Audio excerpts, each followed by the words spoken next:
إن الله وملائكته يصلون على النبي يا أيها الذين آمنوا صلوا عليه وسلموا تسليما صلى الله عليه وسلم. ازيكم يا بناتي، ازيكم يا خواتي، يا رب تكونوا بخير. النهاردة هنعمل مع بعضينا فيديو جميل ومهم لكل ست أو كل بنت عندها شنطة قديمة بالشكل دوت. قشرت، مع ان دي شنطة جديدة وما استعملتهاش كتير، يعني كام خروجة بس من الركنة في الدولاب. قشرت بالمنظر ده، يعني ممكن تكون حاجة انت ما بتستعملهاش وتتقشر، سواء أحذية في الأحذية، سواء شوز أو شنطة. شايفين قشرت ازاي؟ طيب ديت ليها علاج يا ماما؟ ليها علاج ان شاء الله. طب هنعملها ايه؟ دي انت ممكن تعمليها إعادة تدوير بالطريقة اللي تناسبك أو تناسب الشنطة بتاعتك. أنا هعملها شنطة شتوي. طب ازاي؟ جبت لها قماشة فر، جبت لها حوالي نص متر فر، هاخد منه المقاس اللي انا عايزاه، والباقي هينفعني برضو في حاجات تانية. وجبت له شمع ومسدس شمع، ومعانا مقص. طب نشتغل كده مع بعض ونشوف، نقول بسم الله الرحمن الرحيم. يلا معايا. اول حاجة انا بتني القماشة كده نصين، باخد العرض اللي انا عايزاه الاول للشنطة، العرض والطول كده. بسم الله الرحمن الرحيم. ده العرض اللي يناسب الشنطة بتاعتي. طيب اعمل ايه؟ هعملها كده معايا، فكده مظبوطة من الجناب ومظبوطة الواجهة بتاعتها والخلفية. طيب الباقي ده يا ماما، الباقي ده هيتقص. هنقص ده ونقص الفرع اللي هو التاني، هنقص ده الجزء ده ونقص الزيادات، وارجع لكم تاني اوريكم هنعملها ازاي مع بعض. يلا بينا.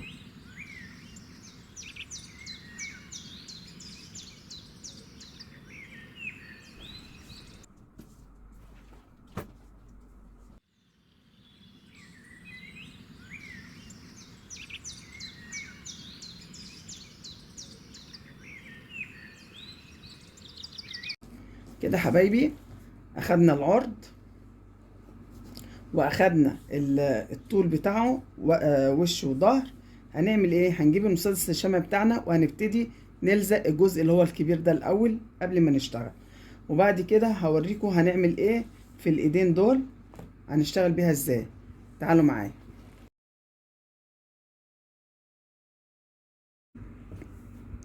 اول حاجة بنتنيها نصين كده، بيبقى مظبوط، الاطراف مظبوطة كلها.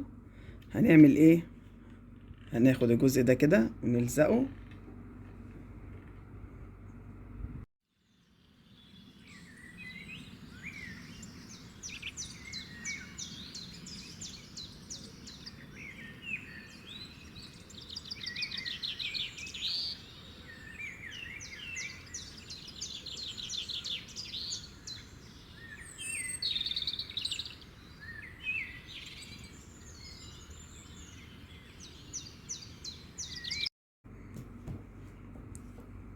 كده حبايبي عملنا الكيسة بتاعة الشنطة بتاعتنا او الجراب بتاع الشنطة بتاعنا بالشكل ده.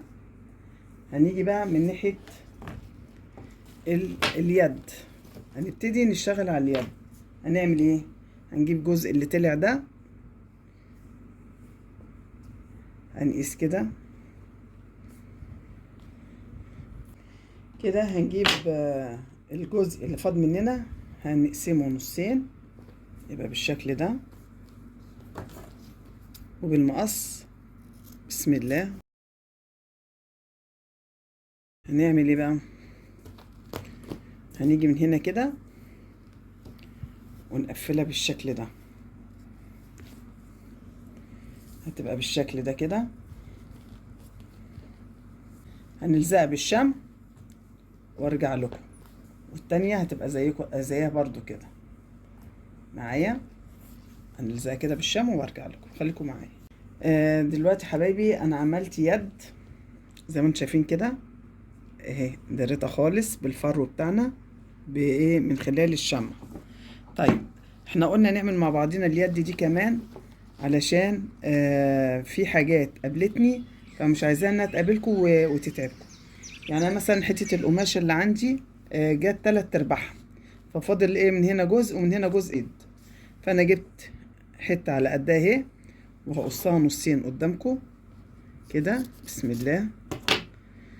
اول حاجه بحطها كده يا حبايبي كده، وبحط عليها الشمع بتاعنا. بس انا لازم عشان ايه ببقى قافله الكاميرا، بحط الشمع وبروح لازقه البدايه بتاعتها على الجلد نفسه كده، بلزقها كده على الجلد معايا كده. وبجيب بقى هنا الشمع على الجزء ده كمان وبروح لفاه كده بالمنظر ده. بعمل هنا وبعمل هنا زي بعض. اما الجزء اللي هو الكبير ده فببتدي من اول هنا كده وببتدي اشتغل عادي جدا، فما بيبقاش باين لانه هو كله فر، فما بيبقاش باين معايا.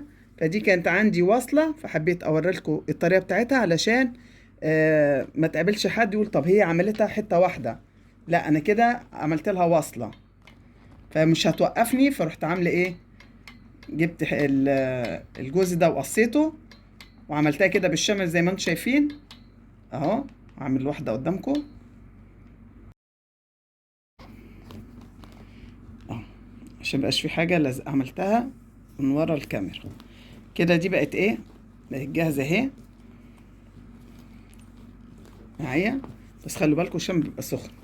ودي برضو هلزقها بنفس الطريقة، هحط هنا الأول الشمع وبعدين ألفه على الجلد، ألزقها على الجلد وبعد كده أحط هنا على الفر والحرف وأروح لازقها بنفس الطريقة دي كده. وشغله كله بيبقى إيه، داخل قصاد بعضيه، ما بيبقاش بره عشان ما تبقاش باينة من بره. من بره بتبقى شكلها تاني. شايفين بيبقى شكلها عامل إزاي. بعد ما بخلصها بروح جايبة الجزء دوت وابتدي ألفها برضو من بره لجوه عشان يبقى كلها شكلها إيه، خط واحد، بقى شكلها جميل معايا. عشان لو الكاميرا اشتغلت تبقوا عارفين انا بشتغل ازاي. خليكم معايا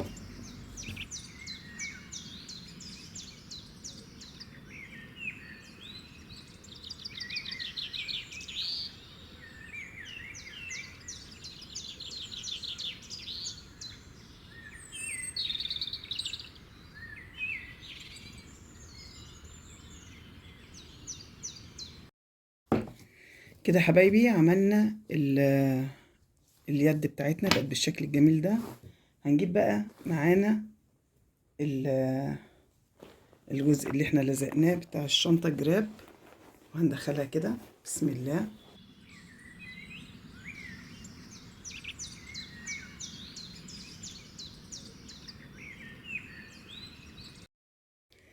وهنبتدي نلزقها. بس ايه، هنعمل كده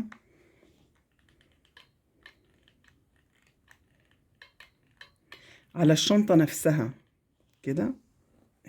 شايفين اتلزقت خلاص، بقت منها فيها. اليد نفسها هنا بصوا، اليد كده. شايفين انا حاطه الشمع ازاي اهو. شايفين بقت قطعة واحدة. شايفين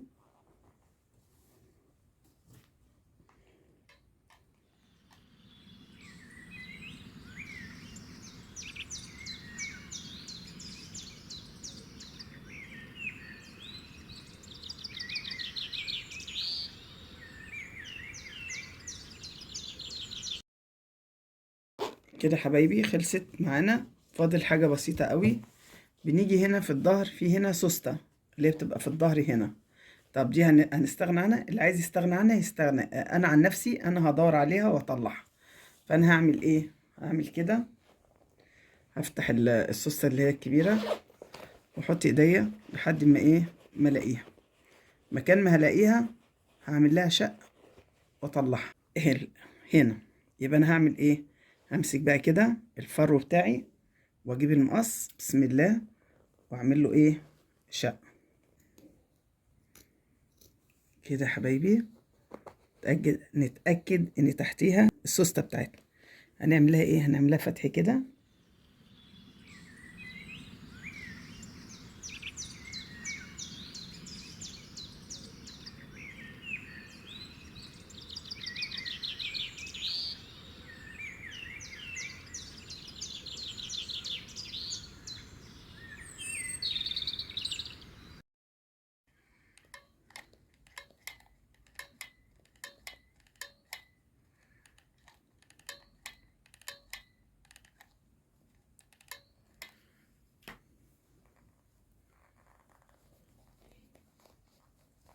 بس كده يا حبايبي عملنا السوسته بتاعتنا بالشكل الجميل ده.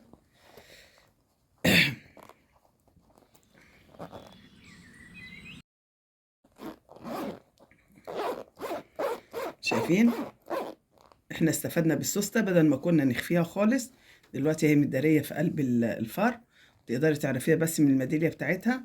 واذا كانش في ليها ميداليه ممكن انت تعملي ميداليه صغيره ليها الشكل اللي يعجبك، او في ميداليات فار وصغننه كده ممكن تجيبيها وتركبيها في السوسته نفسها عشان تبقى بس ايه مبينه لك مكانها فين. واستفدنا بيه، ممكن تحطي فيه تليفون، ممكن تحطي فيه الفلوس النقديه بتاعتك، ممكن تحطي فيه المفاتيح بتاعه البيت. هينفعك في حاجات كتير قوي المفتاح بدل ما تلغيه. ودي الفكره بتاعتنا. تعالوا نشوفها بقى على وسع. وكده يا حبايبي خلصنا الشنطه بتاعتنا ودينا جددناها وبقى شكلها جميل روعه بالشكل ده. اللي يشوفوا يقول عليها شنطه خروج جديده على شكل فرو. بسيطة قوي ومبسطينها قوي وسهلة جدا، أي حد ممكن يقدر يعملها لنفسه. واللي حتى السوس تقلية اللي في الظهر احنا ملغناهاش، خليناها. وده بقى الشكل بتاعها بحاجات بسيطة قوي. ده عملناها بربع متر فرو، ما كلفناش حاجة. إن عجبكم متنسوناش باللايك، واللي محطش اللايك يا ريت يرجع يحط اللايك وسبسكرايب. تعليقاتي الجميلة لبيت المنى وشير بقى. أشوف وشكم بخير. السلام عليكم ورحمة الله وبركاته.